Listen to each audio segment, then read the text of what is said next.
Bien, excelente. Bien, ¿cómo estás, Marisa? Bienvenida, Mujer Cábala. Estamos aquí porque hemos preparado esta entrevista con mucho, mucho amor, porque nos vamos a referir a una mujer, un ícono muy importante dentro de la espiritualidad, que es María Magdalena. ¿Y quién para hacer una mejor presentación de esta gran mujer es Marisa Ventura, quien está hoy con nosotros? Ella es politóloga, es de Buenos Aires, Argentina, y es escritora de la vida de María Magdalena y de mujeres condenadas por la historia. También ella se dedica al arte sacro y pintura.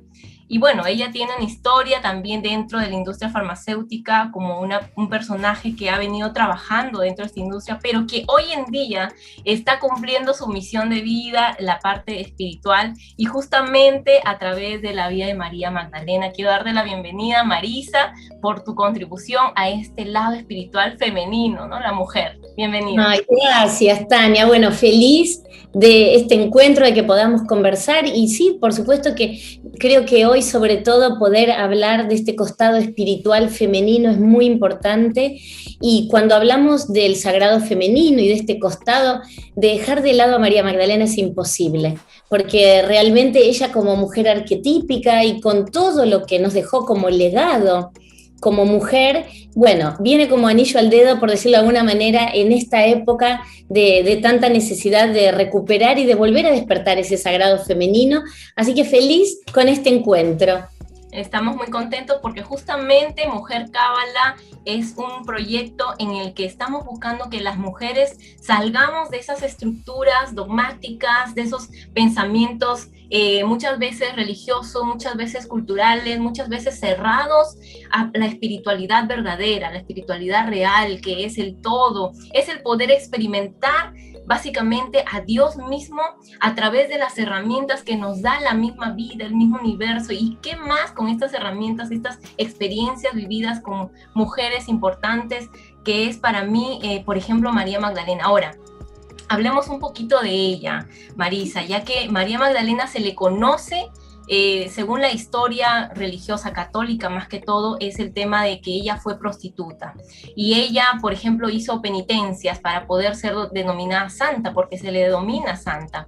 Entonces, ahora, explícanos un poquito por qué es que ella no fue prostituta, sino que la iglesia tal vez lo puso con ese nombre. Explícanos eso, por favor, para que todas las mujeres sepamos que ella nunca fue prostituta y que la estamos viendo desde otra perspectiva. A ver, por favor, Marisa.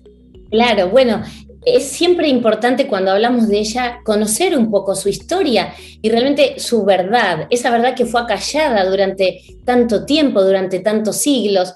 A ver, primeramente decir que en ningún evangelio vamos a encontrar que diga que María Magdalena haya sido prostituta, porque claramente no lo fue.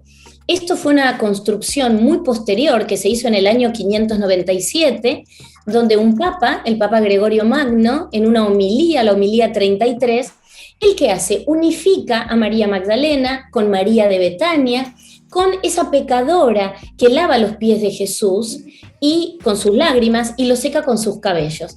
Entonces el Papa Gregorio Magno que dice, bueno, vamos a unir estas tres mujeres y estas tres mujeres van a ser ahora una y va a ser María Magdalena. Esta mujer que lavó los pies de Jesús con sus lágrimas, que se dijo que había sido una pecadora, no sabemos de qué pecó, porque tampoco nunca se dijo que había sido prostituta. Sin embargo, a María Magdalena se le pone ese mote, ese rótulo, que lamentablemente le quedó marcado por siglos. Hay que decir también que el arte colaboró muchísimo, porque cuando vemos sobre todo en la Edad Media las representaciones pictóricas de María Magdalena, la mayoría se llaman María Magdalena penitente. Entonces ya está desde la construcción en las pinturas, todo el arte. Sabemos que en la Edad Media la sociedad era una sociedad prácticamente analfabeta y aprendían a través de ir a la iglesia, a través de las pinturas, de las esculturas. Entonces, bueno, pero ¿por qué se la puso a María Magdalena de rodillas? Podemos preguntarnos por qué se ensañó la iglesia con María Magdalena. Y hay, bueno, algunas versiones de distintos investigadores de por qué se hizo esto. Primero porque hasta el siglo IV de nuestra era, María Magdalena era muy venerada. Mucha gente, muchos seguidores de María Magdalena y de sus enseñanzas, creían que ella era la verdadera fundadora del cristianismo, de ese cristianismo primitivo, de esa mujer que caminó realmente al lado de Jesús. Entonces, al tener esta convicción, María Magdalena tenía cada vez más seguidores y más gente que se sentía identificado con el mensaje de ella. Y opacaba a Pedro, con lo cual la iglesia necesitó acallar la voz de María Magdalena y directamente, por decirlo de alguna manera, enterrar su evangelio, acallar su voz, silenciarla y ponerle este rótulo, este mote de prostituta, la mujer que se tuvo que arrepentir, que tuvo que hacer penitencia. ¿Y qué pasó? ¿Cómo llega María Magdalena en su derrotero de ser esta prostituta y, bueno, pecadora, que nunca fue verdaderamente, a ser nombrada santa, como bien vos decías, porque María Magdalena fue nombrada santa? Bueno, en el año 1900, del 62 al 65, se lleva a cabo el Concilio Vaticano II. Y allí la Iglesia, ¿qué hace? Primeramente una reforma muy profunda de algunas cuestiones inherentes a la estructura eclesiástica, pero también dice, bueno, vamos a volver a los textos originales, vamos a releer nuevamente la teología original, y cuando vuelven encuentran que en ningún lugar dice que María Magdalena había sido prostituta. Entonces la Iglesia se retracta y modifica la liturgia y toman el Evangelio de San Juan Evangelista, que de hecho en sus últimos escritos reconoce a María Magdalena como la fundadora y cabeza del cristianismo, no Pedro, perdón. Entonces ahí la Iglesia finalmente en el año 1969 la declara santa, pero le costó 1969 años. ¿No? La verdad que pobre María Magdalena, todavía hay mucho trabajo por hacer, porque todavía es mucha la gente que cree que María Magdalena fue la pecadora y no lo que en realidad fue la discípula más leal de Jesús, su compañera, su complemento sagrado. Entonces, bueno, tenemos mucho trabajo, Tania, por hacer. Sí, eso sí es verdad, Marisa. Y mira, algo que tú has dicho es que ella era la discípula fiel de Jesús. Hablemos un poquito sobre esto. ¿Por qué dentro de toda tu investigación, porque tú has escrito este libro de María Magdalena, sola entre ellos? Es un libro espectacular, como te decía, con una sola palabra, yo puedo decirlo, es un libro que me encantó, conectó mucho conmigo.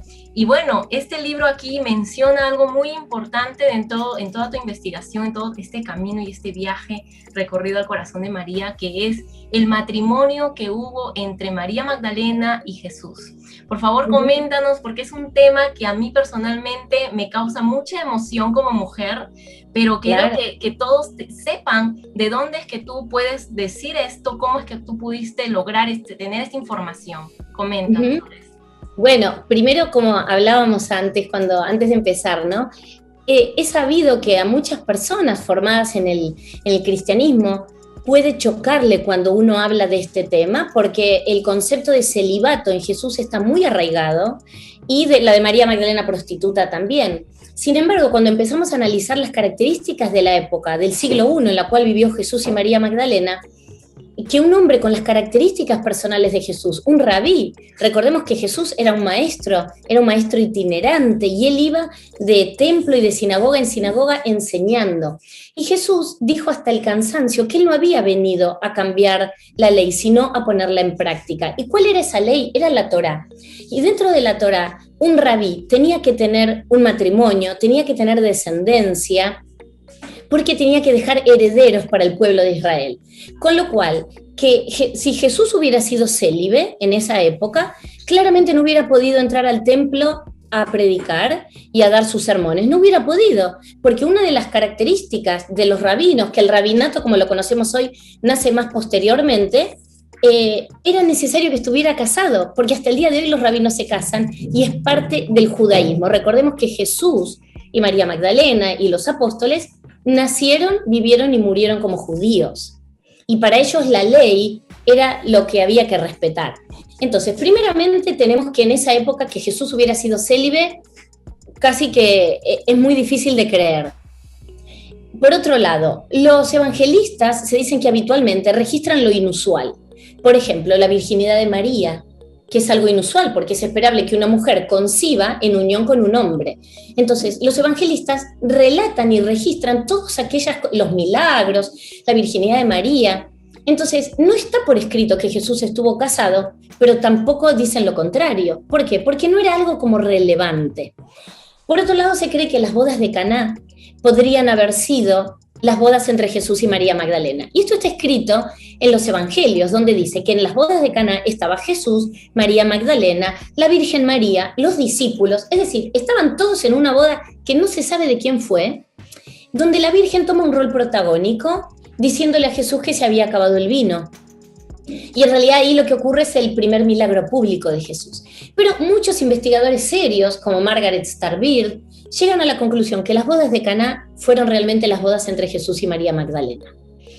Entonces, cuando uno empieza a ver y empezamos a atar cabos realmente de esta situación, sabemos que todos los apóstoles estaban casados. Y esto lo va a decir San Clemente de Alejandría. San Clemente de Alejandría va a hacer hincapié y se va a referir al capítulo 1 de Corintios, donde él cita el versículo de Corintios de Pablo, donde Pablo dice, ¿acaso no podemos tener esposa como los apóstoles y como los hermanos de Jesús?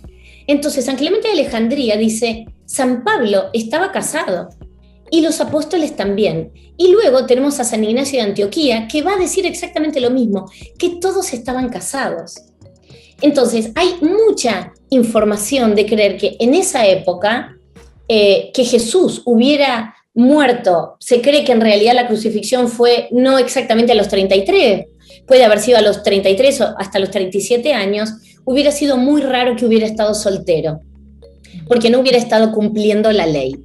Y María Magdalena claramente tuvo un rol, tuvo intimidad, un vínculo muy cercano con él, y tiene, bueno, todos los condimentos para entender que ellos como humanos divinos, seres muy especiales, estuvieron unidos en sagrado matrimonio.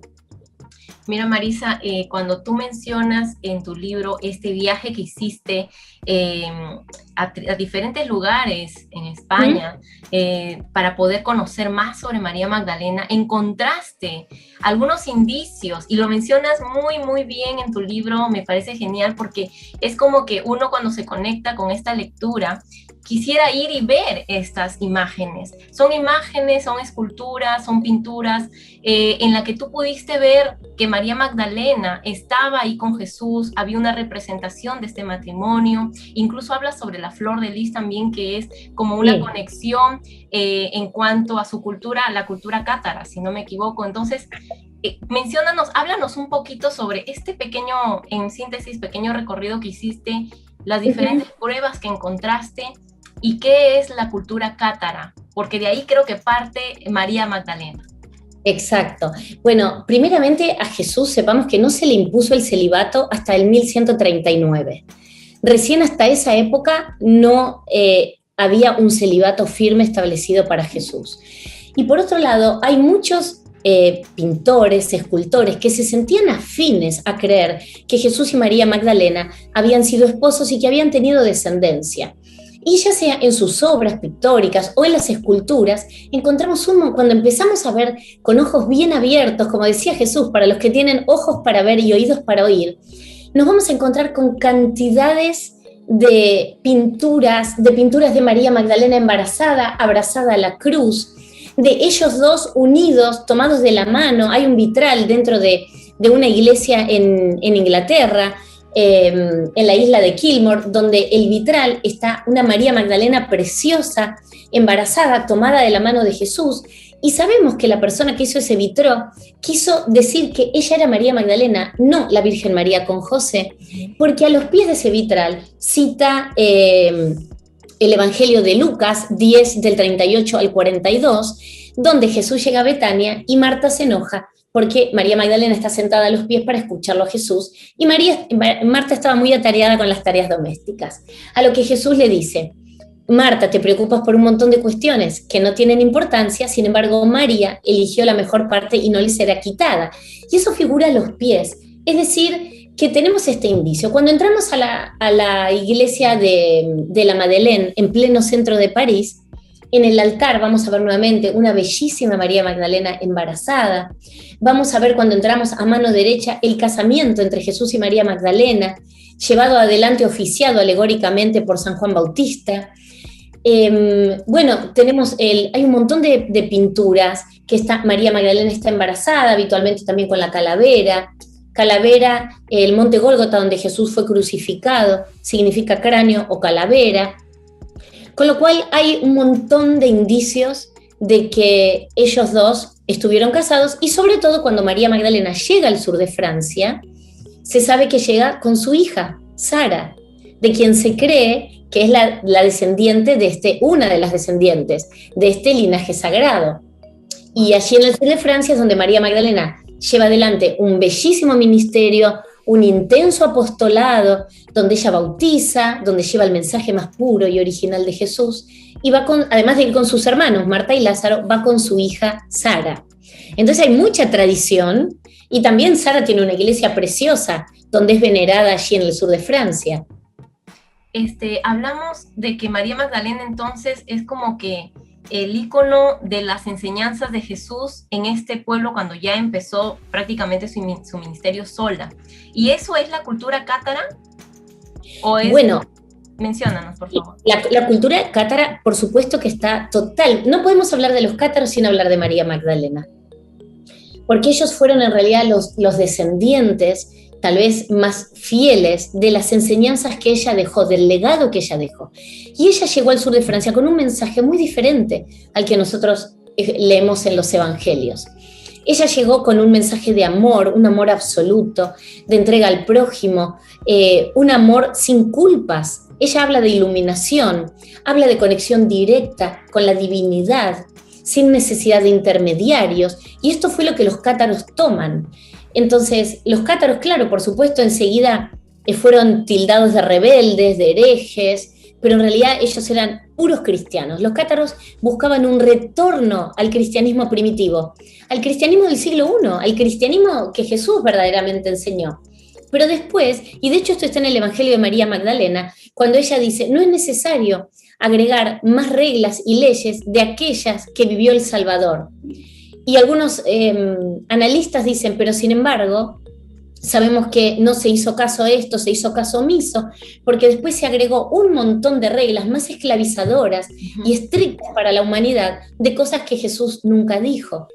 Pero bueno, eso ya es también toda una construcción muy posterior, pero ella vino con un mensaje de amor, que fue este mensaje que toman los cátaros, y de conexión uno a uno con Dios.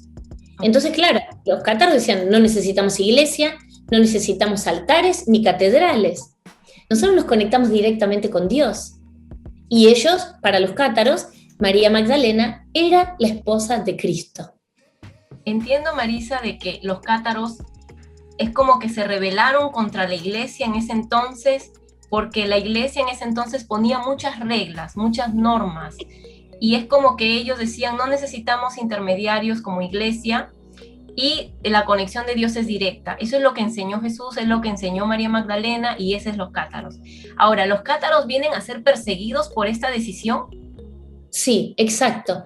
Los cátaros fueron perseguidos, primero, por ser los descendientes de la enseñanza de una mujer judía, y darle todo el lugar, por creer que esa mujer había sido la esposa de Jesús, y ellos custodiaban este mensaje sagrado y también el linaje y el estirpe de Jesús y María Magdalena.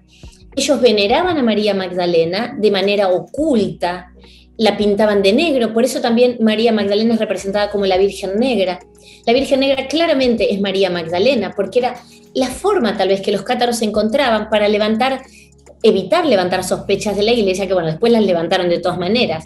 Y algo importante, Tania, acá decir, ellos no se rebelaron contra la iglesia, ellos hacían su vida, ellos tenían sus creencias, eran un pueblo muy pacífico, conocidos como los buenos hombres y las buenas mujeres.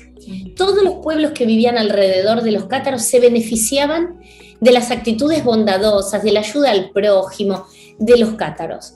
Pero ¿qué pasa? Ellos sumaban muchos seguidores. La gente se sentía a gusto con los sermones, con lo que les enseñaban. Entonces la iglesia dijo, esperen, esta gente cada vez tiene más adeptos, y se iban extendiendo a lo largo de toda Europa muy rápidamente. Entonces la iglesia dijo, si este movimiento, si esta hermandad se sigue expandiendo, además la iglesia en el sur de Francia no tenía ningún tipo de injerencia, nosotros estamos mal, porque estamos perdiendo feligreses día a día. Entonces es la iglesia quien va a atacar a los cátaros.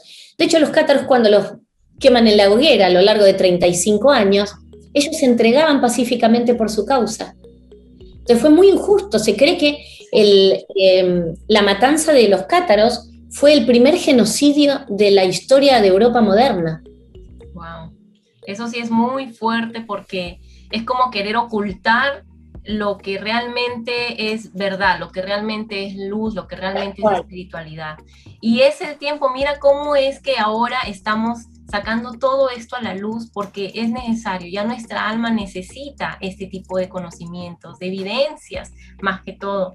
Y sabes, algo que tú mencionas en el libro es acerca, y un poquito regresando a lo que es Jesús con María Magdalena, mencionas un párrafo de uno de los escritos que no son considerados reales. Quiero que me expliques un poquito esa parte donde dice que Jesús amaba más a María Magdalena que a sus demás apóstoles y la besaba en la boca.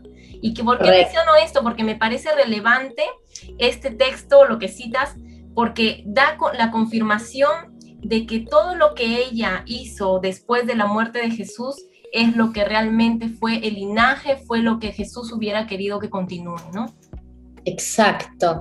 Bueno, vos estás haciendo referencia al Evangelio apócrifo de Felipe. Entonces, un pequeño resumen de los textos apócrifos. Apócrifo significa oculto. Después la palabra fue cambiando y hoy por apócrifo uno le da el sentido de fraudulento, de algo que no es verídico.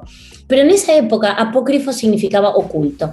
Estos evangelios fueron mandados una vez que se estableció el canon bíblico, en el 325, en el Concilio de Nicea, y se eligen a los 4 evangelistas.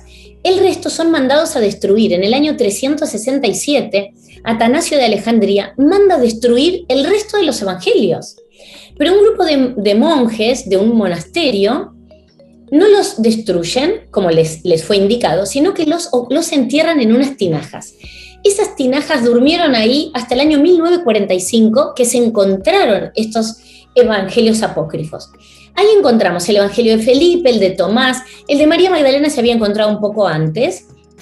Se encontraron 52 textos de un valor increíble. Y entre ellos, el evangelio de Tomás, el de Felipe y el de María Magdalena son los que más luz echan a la vida de Jesús y a las enseñanzas más puras de Jesús. Entonces Felipe dice: 3 mujeres caminaban siempre con el maestro. María, su madre, la hermana de su madre, y María Magdalena, su compañera. Y cuando él utiliza la palabra compañera, él utiliza una palabra que cuando la traducimos del griego o del copto, significa consorte, significa esposa. Entonces Felipe era un hombre que daba mucho lugar al matrimonio. Felipe tenía 4 hijas mujeres, 4 hijas que fueron consideradas profetisas. Y una de ellas es Santa Hermonia. Entonces, para él el matrimonio era muy importante para Felipe, y él registra esto, y él prosigue en su relato y dice: Jesús amaba a María Magdalena más que a cualquiera de las mujeres que lo seguían, y la besaba frecuentemente en la boca. Todos los investigadores llegan a la conclusión, porque algunos dicen, bueno, pero tal vez ese beso, en realidad es ese beso donde es el intercambio del espíritu, en el hálito. No es ningún hálito, ningún intercambio. La besaba porque era su mujer, era su amor, era su complemento más sagrado. Fue la mujer más leal, fue la mujer que cuando él estuvo en la crucifixión no tuvo miedo, no huyó, no corrió, no se escapó, no lo traicionó. Y esto está escrito en los evangelios. Por eso María Magdalena tiene un rol tan predominante a lo largo de todo el ministerio de Jesús, porque cuando Jesús empieza el ministerio público, ya aparece enseguida María Magdalena en la vida de Jesús y no lo abandona nunca más. Así es.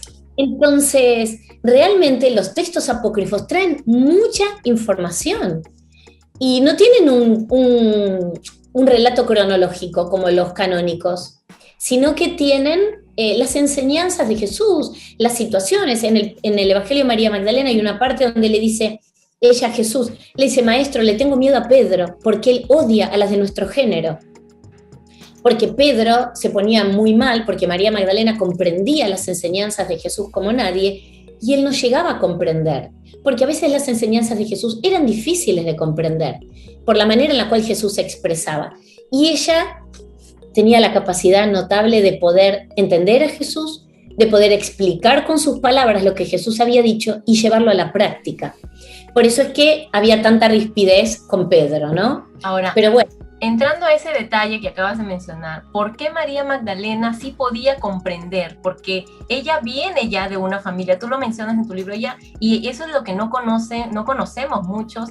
¿Y qué diferencia había entre este conocimiento de María Magdalena, que sí podía comprender muchas más cosas, y el conocimiento de los apóstoles? Por favor, hazme esa diferencia, porque sí había una diferencia.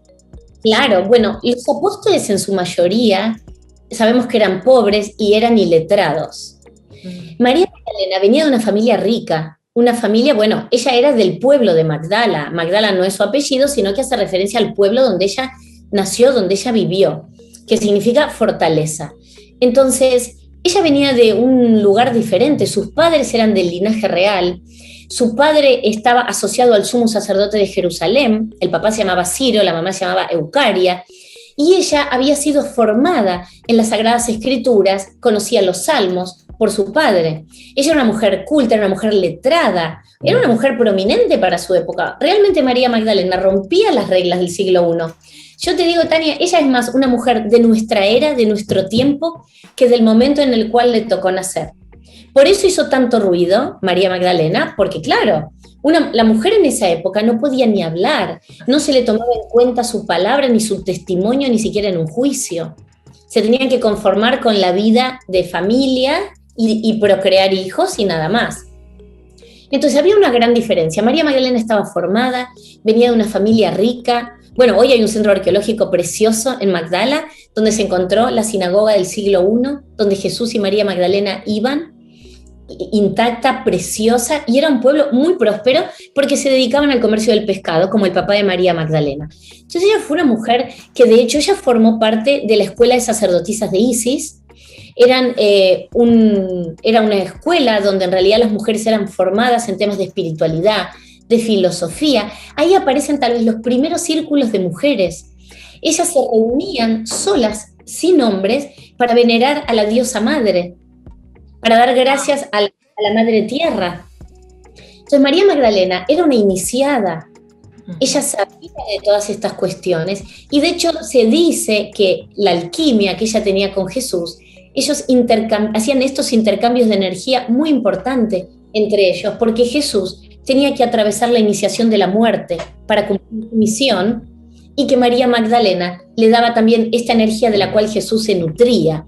Ya es algo un poco más esotérico, pero en realidad ella tenía la capacidad de comprender a Jesús. Y hay un texto que muy, muy rico que se llama el Pistisofía, que significa fe y sabiduría. Y en este texto quedan de manifiesto, son revelaciones que durante 11 años Jesús le hace a los apóstoles después de resucitado.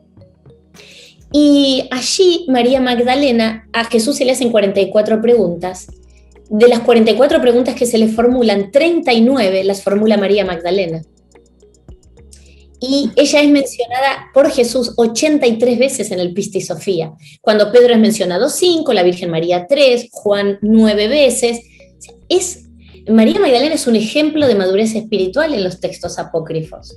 Y tiene un rol muy central, que después lamentablemente se diluyó y ganó, por supuesto, la línea de Pedro y de Pablo.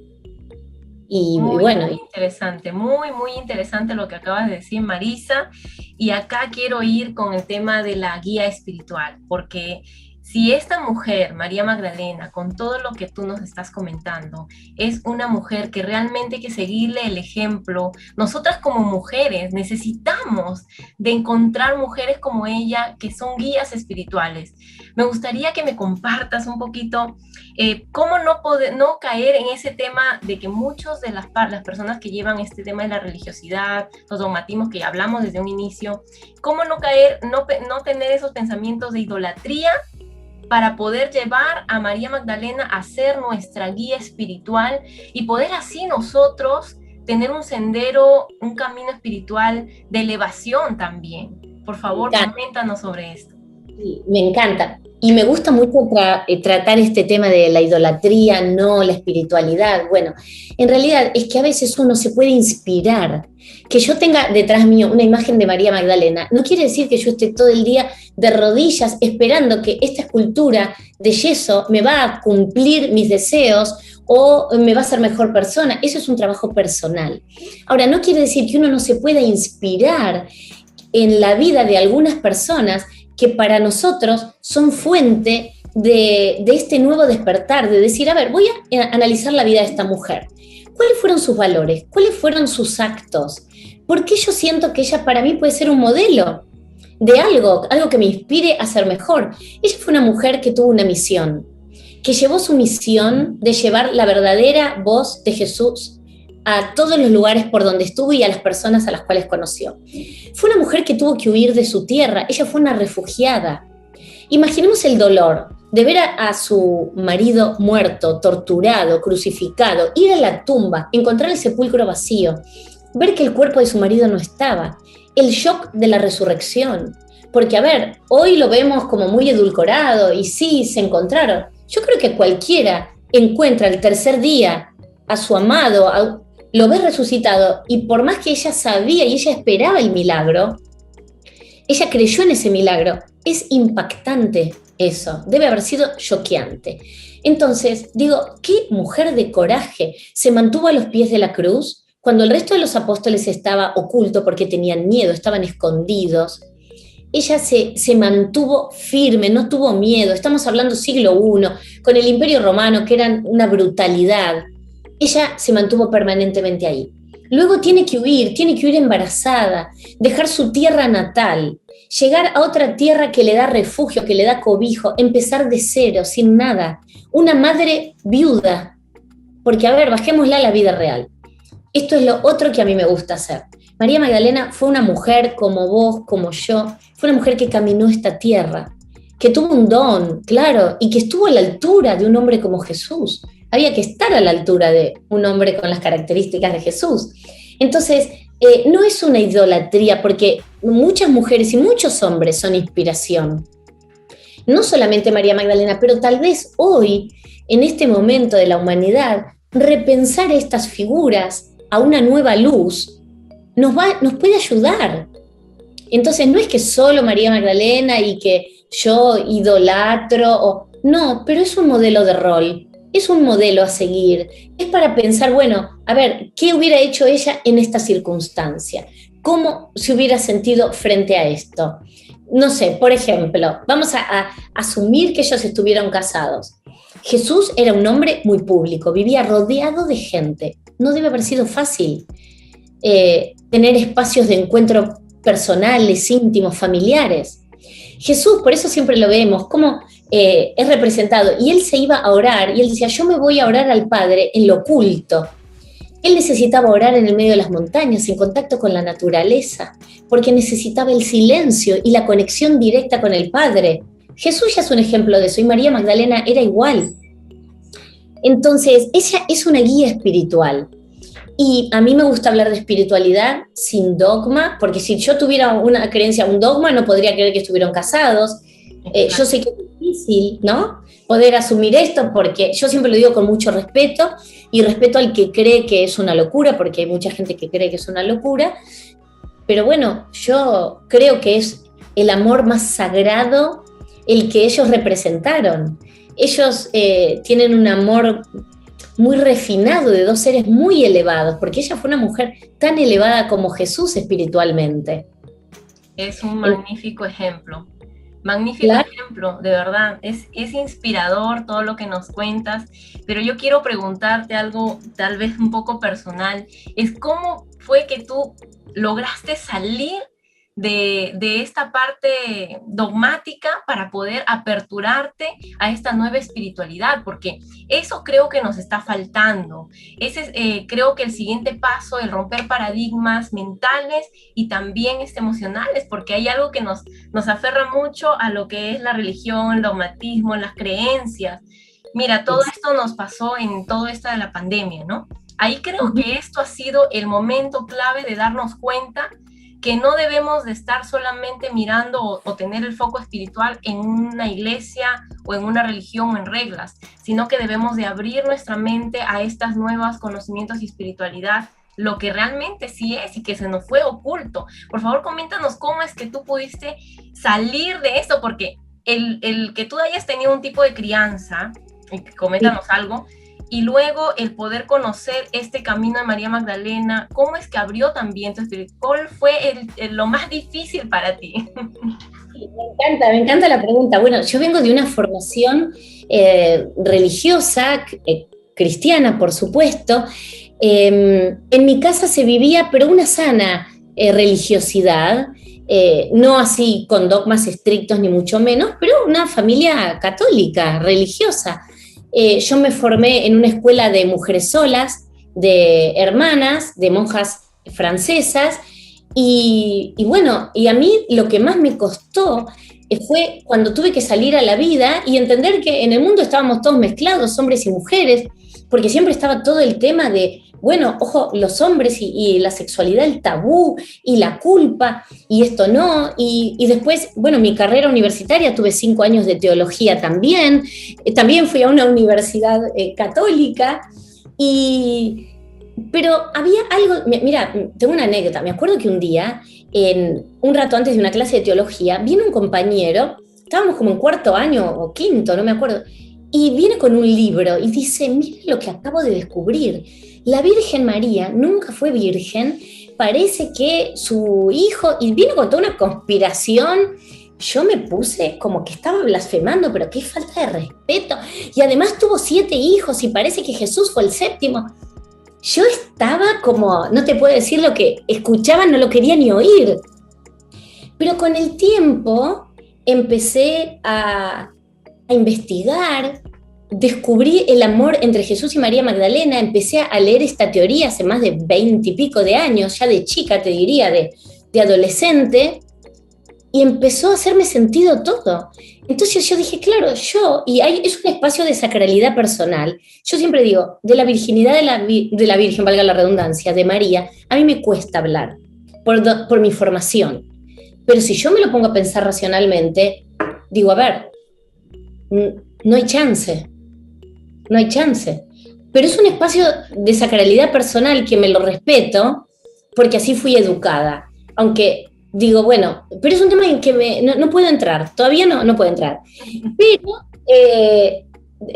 Pero bueno, pero con Jesús y María Magdalena me pareció tan natural desde siempre el amor entre ellos dos, tan natural que hayan tenido descendencia, que me pareció la historia de amor más preciosa de la humanidad, la historia de amor acallada, más hermosa, que nos hubiera mantenido ese balance necesario hombre-mujer. Cuando la mujer siempre se la calló, se la ocultó, la mujer en la Edad Media se decía que era a través de quien el pecado entraba al mundo. Por eso nos bautizan, porque supuestamente nacemos con un pecado original. ¿Y cuál es ese pecado original? Que nuestros padres tuvieron un encuentro íntimo y quisieron traer a la vida un hijo. Entonces, ese es el pecado original, el encuentro carnal es tremendo. Entonces yo a partir de ahí dije, no, es como que desafié todo, pero la verdad es que lo viví todo con mucha naturalidad, Fue un proceso, imagínate, y muchas cosas a mí me costaron en mi vida por la marca del dogma. Yo creo que fui muy naif muchísimos años de mi vida y muchas cosas que no, yo era muy así estricta, hasta que me empecé a abrir y descubrí el amor entre Jesús y María Magdalena. Pero bueno, es un proceso personal. Exacto, es un proceso personal, pero en ese proceso personal siempre es como que hay alguien, una persona que nos puede dar ese empujoncito, ¿no? Oye, sí, hay otro tipo de conocimientos, y la verdad es que una de esas personas eres tú también, Marisa. El trabajo que estás haciendo, se te viene ya un nuevo proyecto, un nuevo libro, yo lo estoy esperando. Lo estoy esperando porque tienes tanto que dar de conocimiento, básicamente de mujeres como María Magdalena, que a lo largo de la historia han sido calladas, ¿no? Y yo creo que mujeres como tú están dando esta voz a esas mujeres. La verdad es que me uno a esta visión a través de este canal Mujer Cábala para seguir compartiendo este conocimiento que necesitamos tener como mujeres y poder salir hacia adelante y poder elevar nuestra alma, nuestro nivel de conciencia. Porque si venimos en este mundo como mujeres es porque venimos conectadas también con un propósito de una mujer. Eso es lo que yo pienso. Entonces, Marisa, quiero agradecerte infinitamente, la verdad, el poder conectar contigo, contactarte a través de mi maestro Mario Sabán, que es tu esposo, de verdad ha sido maravilloso. Quiero decirles a todas las personas que nos van a ver en este video, de que pueden adquirir tu libro, es preciosísimo, tienen que adquirirlo, el libro de Marisa Ventura, Sola entre ellos, donde habla de la vida de María Magdalena, y es un viaje, así como dice su libro, es un viaje al corazón, donde te vas a quedar, así como yo, impactada, te vas a quedar deslumbrada por esta nueva convivencia con la misma María Magdalena. Yo creo que sí, eso es. ¿Qué puedes decirnos de tus nuevos proyectos, Marisa, de este libro tuyo? Por favor, coméntanos. Bueno, primero gracias por todas tus palabras tan hermosas, con tanto cariño. La verdad que lo aprecio mucho y a mí me da mucha fuerza para seguir en el camino, saber que estoy en el camino indicado, y ponerle voz a María Magdalena es una gran responsabilidad. Y yo lo hago con mucho amor y con mucha humildad, porque a veces yo sé que hay gente que se puede sentir muy desafiada en sus creencias, pero yo lo hago con mucho respeto. Y bueno, y muy feliz porque el 22 de julio, que esto es como una primicia que te digo, que es el día de la festividad de María Magdalena. Bueno, estamos lanzando con Mario un libro que escribimos juntos, que bueno, básicamente trata del amor, y por supuesto Jesús y María Magdalena son parte de esta historia que, bueno, ya no puedo contar mucho más, pero estamos muy felices con el trabajo. Es un libro que va al corazón, es muy al estilo En línea de Sola entre ellos. Bueno, es un libro muy íntimo y creo que te va a gustar mucho. Me va a encantar, porque justo yo tengo un matrimonio de ya más de 11 años, con 3 hijos, y es un matrimonio que hemos venido a lo largo ya de más de 12 años juntos, viviendo la espiritualidad. Y tu libro, que no te imaginas, va a ser un boom para mi esposo y para mí. Así que vamos a esperar. Entrelazan, así que creo que les va a gustar mucho, les va a gustar mucho. Gracias, Marisa, gracias. Ha sido todo un placer esta conversación.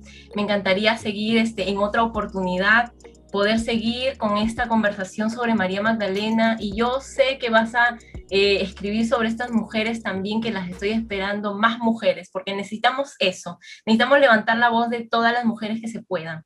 Entonces, exacto, te agradezco, Marisa, mándame un saludo a mi maestro. Gracias, Tania, hermosa, gracias por este espacio. Y bueno, somos como pequeñas velitas que vamos encendiendo chispitas de otras, y vamos a iluminar entre todos este mundo que tanta falta le hace. Así que gracias de corazón por este espacio. Gracias, Marisa. Shalom, bendiciones. Shalom, bendiciones.